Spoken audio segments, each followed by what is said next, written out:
ગંભીર છે।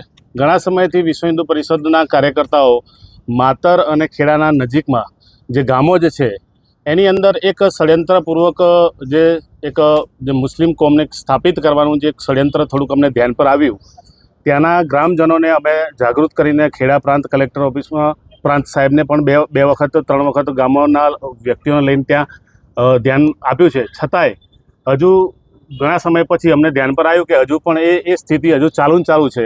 એટલે નક્કી કર્યું કે વિશેષમાં ધ્યાન ફરી આપવા માટે કલેક્ટર સાહેબને આજે આવેદનપત્ર આપવું પડશે। એમાં વિષયો એવા છે કે ખેડાની આજુબાજુમાં અમદાવાદથી જે ચંડોળા તળાવ જે ડિમોલેશન કર્યું એ ત્યાંના બહેરામપુરા આજુબાજુના જોહાપુરાના વિસ્તારના મુસ્લિમોને જે સ્લમ પરિવારો જે છે એ લોકોને ષડયંત્રપૂર્વક અહીંયા ખેડા અને માતરની નજીકના ગામોની અંદર સ્થાપિત કરવા માટેનું એક ફૂલ પ્રૂફ પ્લાનિંગ તહત એક ચાલી રહ્યું છે। જે ધ્યાને આવ્યું ત્યાંના જે બિલ્ડરો જે છે એ બિલ્ડરો હિન્દુના નામે જગ્યા લે છે।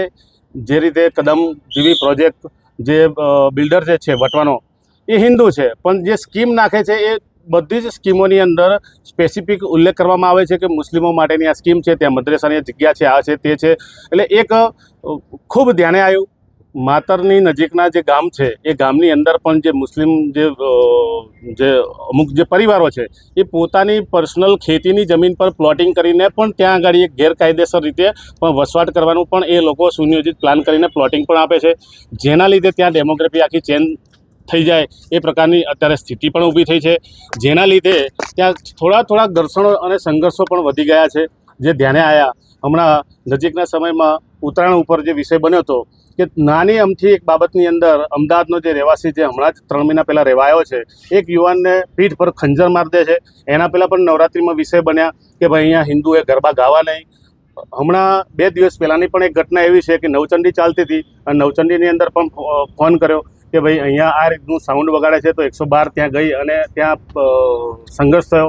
એટલે કહેવાનો મતલબ કે જ્યાં હિન્દુ સમાજ રહે છે ત્યાં 5-15 જે મુસ્લિમ આવીને ત્યાં વસે છે એના લીધે એક માહોલ બગડે છે। અને પ્રશાસનને ધ્યાન પર આપી છે તો પ્રશાસન લો એન્ડ ઓર્ડર કે શાંતિની પ્રક્રિયા માટે એ પ્રકારનું કે ભાઈ શાંતિ બની રહે એના માટે કરીને એ ક્યાંક ને ક્યાંક નર્વસ ઢીલાસ કરતી હોય છે। પણ હમણાં એક બીજો વિષય જે રતનપુર જેવા ગામો આજુબાજુ ગરમાળા જેવા વિષયના ગામોની અંદર છેલ્લા 1-2 વર્ષથી ખૂબ જ્યારે લગ્ન હોય લગ્નની અંદર જ્યારે ડીજે વરઘોડો નીકળતો હોય ત્યારે પણ રોકવાની ઘટનાઓ પણ ઘણી વખત થઈ છે, સંઘર્ષ પણ થયા છે। એટલે કહેવાનો મતલબ એવો છે કે વિશ્વ હિન્દુ પરિષદ એક કટિબદ્ધ છે કે હિન્દુ સમાજની રક્ષા સુરક્ષાનું દાયિત્વ છે। અમને આ બધી બાબતો ખૂબ ધ્યાન પર આવી છે। જો આની ઉપર પ્રશાસન ધ્યાન નહીં આપે તો ભવિષ્યમાં સંઘર્ષો વધશે।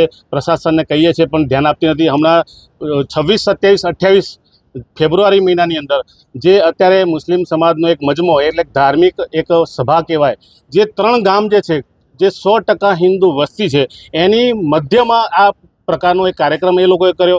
ત્યાંના સ્થાનિક સરપંચો, સભ્યો અને ધારાસભ્ય સુધી અમને રજૂઆત કરી પણ કોઈ આ બાબતમાં ધ્યાન આપતું નથી અને આપે છે તો ક્યાંક ને ક્યાંક કોઈ એક બીક કે કોઈ લાલચની અંદર આ બાબતનું એ ઢીલાસ થાય છે। એટલે અમને એવું લાગે છે કે હવે આ હિન્દુ ત્યાં એવી સ્થિતિમાં આવી જશે કે પલાયન કરશે, કારણ કે સરકાર, પ્રશાસન અને રાજનેતાઓ જો ધ્યાન નહીં આપે તો સ્થિતિ એવી બનશે કે હિન્દુ એક સહિષ્ણુ છે। વારે ઘડી આવી જો ઘટના બનશે તો ગામની અંદરથી પલાયનની સ્થિતિ ઊભી થશે। આ બીજું એક મેવાત ઊભું થઈ રહ્યું છે એવું અમને માતરની અંદર ઘટિત થાય છે। માતરના જેટલા પણ રોડ ઉપર તમે જાઓ અત્યારે તો જેટલા પણ ફાર્મ બની રહ્યા છે એ ફાર્મની અંદર 80% ફાર્મ બધા મુસ્લિમોના છે। તમારે એ ત્યાં આગળ દર શનિ રવિવારે કોઈ ને કોઈ પ્રકારની પાર્ટીઓ થતી હોય છે, ગેર પ્રવૃત્તિ ત્યાં થતી હોય અમને શંકા પણ છે, અમારું ધ્યાન પણ એની ઉપર છે। ભવિષ્યમાં અત્યારે જે તમે જુઓ તો 2-3 મહિનાની અંદર ખેડાની અંદર તમે ન્યૂઝમાં જોતા હશો કે વારે ઘડીએ દર અઠવાડિયે એક ઘઉં મસ્તક મળી રહ્યું છે। તો અમને શંકા છે કે આ પ્રકારના જે ફાર્મોની અંદર જે પાર્ટીઓ થઈ રહી છે પાર્ટીઓની અંદર ઘઉં માંસ પીરસવામાં આવે છે। આ પ્રકારનું અમને ધ્યાન પર પણ આવ્યું છે અને જેને કહેવાય કે એ એક વાતાવરણ બનાવવાનું એક ચાલી રહ્યું છે કે જ્યારે એ ગૌ મસ્તક છે તો હિન્દુ વસ્તી જ્યાં છે ત્યાં કચરા પેટી હોય ત્યાં નાખી દે છે અને ત્યાંથી કૂતરા ઢસડીને લઈ જાય હિન્દુ વસ્તીની અંદર.